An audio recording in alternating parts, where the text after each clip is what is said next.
नमस्कार मित्रांनो, मी राहुल वाघ आणि तुमच्या सर्वांचं पुन्हा एकदा आपल्या या नवीन व्हिडिओमध्ये हार्दिक स्वागत आहे. मित्रांनो, शेतीच्या बांधावरून, हद्दीवरून शेतकऱ्यांमध्ये होणारे वाद आपल्यासाठी नवीन नाहीत. मित्रांनो, कधी मोजणी चुकीची तर कधी हद्द सरकलेली, पण आता या सर्व कटकटी कायमच्या मिटणार आहेत.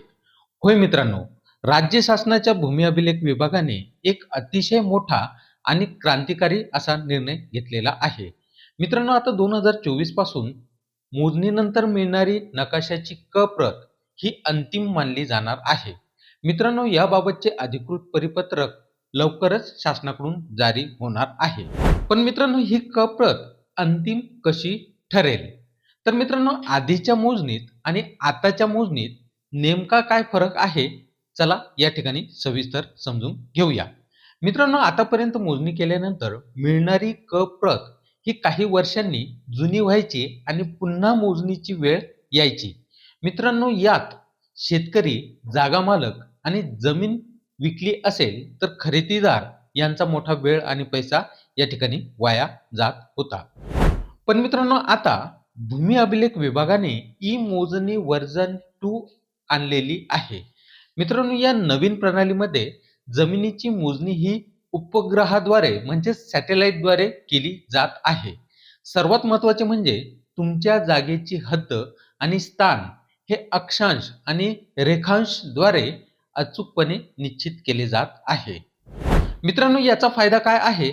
तर अक्षांश रेखांशाच्या नोंदीमुळे तुमच्या जमिनीची हद्द कागदावर कायमस्वरूपी फिक्स होते. कुणीही ती बदलू शकत नाही. त्यामुळे ठराविक कालावधीनंतर पुन्हा पुन्हा मोजणी करण्याची अजिबात गरज लागणार नाही. मित्रांनो, या एका निर्णयामुळे एकाच मालमत्तेकरिता वारंवार मोजणीसाठी अर्ज करणे, शुल्क भरणे आणि भूमी अभिलेख कार्यालयात सारखे हेलपाटे मारणे यातून आता शेतकऱ्यांची कायमस्वरूपी सुटका होणार आहे. शेतीची हद्द निश्चित झाल्यामुळे बांधावरचे वाद आता या ठिकाणी संपुष्टात येऊ शकणार आहे. शेतकरी मित्रांनो, ही माहिती तुम्हाला कशी वाटली? शासनाचा हा निर्णय फायद्याचा ठरेल का? आम्हाला कमेंट करून नक्की सांगा. तसंच हा व्हिडिओ तुम्हाला आवडला असेल तर या व्हिडिओला लाईक तसेच शेअर करायला विसरू नका. तुम्ही जर हा व्हिडिओ YouTubeवरती पाहत असाल तर चॅनेलला नक्की सबस्क्राईब करा. Facebook किंवा Instagramवर पाहत असाल तर पेजला लाईक आणि फॉलो करायला विसरू नका. जेणेकरून असेच नवनवीन अपडेट्स तुमच्यापर्यंत वेळेवर पोहोचत राहतील. चला तर मग लवकरच भेटूया अशाच एका नवीन माहितीपूर्ण पुढील व्हिडिओमध्ये. तोपर्यंत जय हिंद, जय महाराष्ट्र.